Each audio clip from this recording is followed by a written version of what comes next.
Welcome, everyone, to another day of Bhagavad Gita Sadhana. I know there's often a delay between when I actually come on and when you get to see me, so I might appear to be a little late. I'm also a little late because Oliver showed me new ability today. I closed the door between me and his porch in to what I thought was an adequate amount, and he squeezed his body out and he was running around. I had to catch him. Anyway, Oliver and I, Laura or Atmadarshan, both welcome you to another day of Bhagavad Gita Sadhana. And well, let's start off today with some dedications, and then we'll get into our theme of Samatvam, which is learning how to be essentially the same. Samatvam, same essentially. And that means knowing who you are and being yourself, not letting other people throw you off, not letting other situations have the power to take you away from who you know you are. And when we do this, when we practice this, we find self-acceptance. And we also find we accept others more. And that's one of the key ideas of the Gita. You know, it seems to be about an outer war, but it's about inner conflict. When we resolve our inner conflicts, miraculously, the conflicts around us also seem to just evaporate. So self-acceptance. Well, I mentioned, let's start off with whom we're dedicating this to. Okay, so today's practice is dedicated to Paralympians, especially the Brazilian soccer team or football team. And they're just amazing. And also to Tropical Storm Francine. And if you're wondering why, Francine was the name of my mother who passed away. And it makes me think of her. And you can do with that what you will. But the soccer team, the football team, as it's known in most of the world, of Brazil, gave me so much food for thought. Because to watch them play as Paralympians, they were not sighted. The goaltenders were sighted, and they had sighted guides, but the players themselves were not sighted. And it was incredible. And down in the comments about Paralympians, I've noticed people saying things like, wow, these disabled people are amazing. And other people remarked upon that, and it really struck me too. It's like, wait a minute, we use this word disabled, but are they? I have sight and I have my limbs. I tell you, I couldn't play football and maybe a million, 1,000 as good as these folks. And then, I haven't practiced. I tell you, even if I practiced for a long time, there's no way. There is absolutely no way I would play as well as these folks. So why is the term disabled still used so much in our culture? How about differently abled?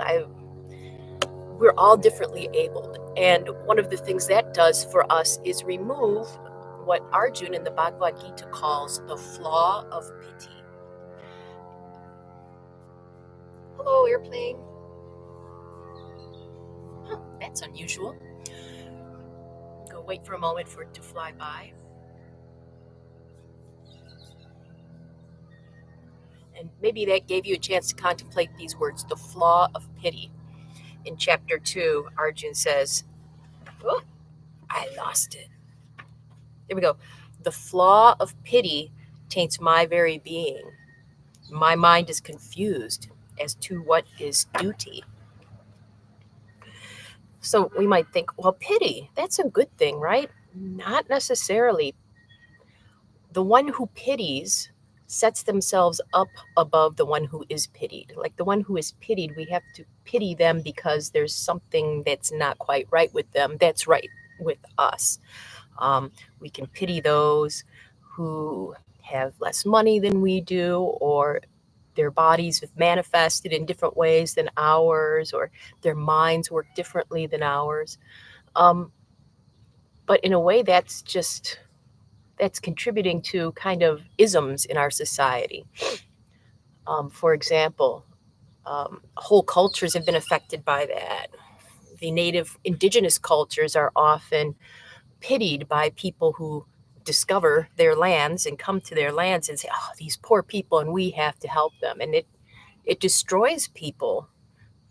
It destroys cultures. It destroys environments. And is that really what we want? Because what we have to look at is, remember, if we're doing it outside, we're doing it inside. So if we're pitying others, there are going to be times when we pity ourselves. And I'd like you to think about when you're in a state of self-pity, what you say about yourself to yourself and how you feel. And does it motivate you to actually get something done, or does it just drag you into the muck? Different people are different. But I can tell you, when I've been in the throes of self-pity, and I have throughout my life, I'm not, especially in the culture we live in, where you see, all these commercials with glamorous people doing glamorous things. And if only you tried harder, if only you tried this diet, or if only you got this piece of technology, then, oh, I can't do it. Pity, pity, pity, pity. And that really affects us. It affects our biochemicals in our body. So it affects our state of happiness that we can access, not just mentally, but through the body itself. It affects our consumerism. It affects so much. And usually self-pity doesn't really lead one to want to change. Sometimes it makes us want to find a rescuer. And that's what Arjuna is looking for in Krishna. And Krishna is trying his best to say, no, you got this. Stop. You're wonderful.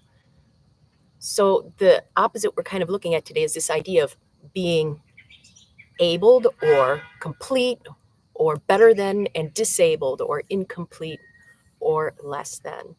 I can tell you that for years, I was waiting until I was good enough to actually go out and find a partner in life. And I don't know that I feel that way yet, but I just got tired of waiting. So I don't know that I'm good enough. We have this sometimes in our culture as imposter syndrome. I've studied for years, but I don't know if I'm good enough to do this yet. Well, you just got to start doing it. Let's start doing our pose. You might think, I'm not very good at balance. Well, hey, that's okay. You're just doing it different. And maybe it looks different than my balance pose. And that's perfect.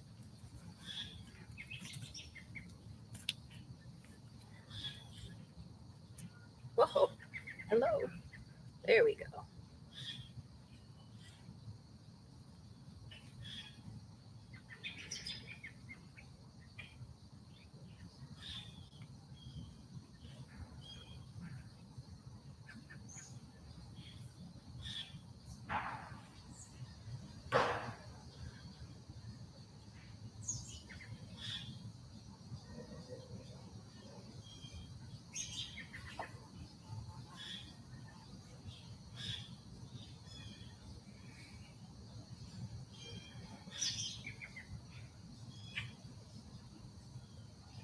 And switch sides. And maybe you do it differently on this side.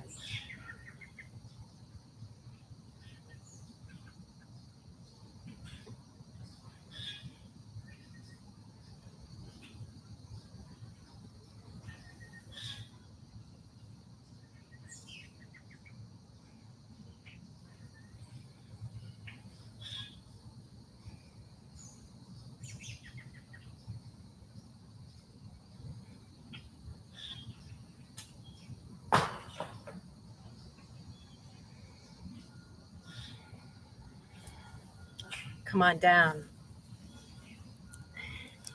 So I tend to sometimes, before I really think about this concept, I pity myself because I've blown out.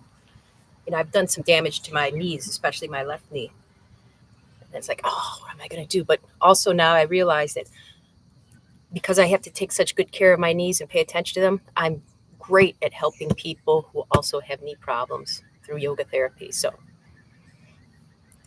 awesome special skill. Let's contemplate for 5 minutes. Where do you, I don't know even how to put this, see ability versus disability? Where do you pity others or yourselves? And is that really useful for you? 5 minutes.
Welcome back.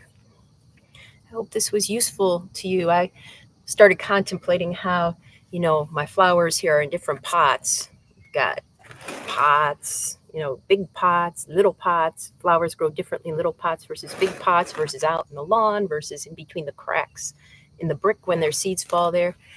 And you might think, well, one's small and puny and the other is big and luscious. So might be the small one has something wrong with it. No, surviving in this world is hard. And any being, including you, including other humans that have managed to survive, we just, instead of pity today, maybe try admiration.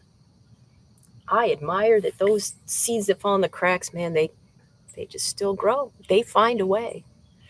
You can find a way. We'll find a way to keep growing together. Until I get to see you next time.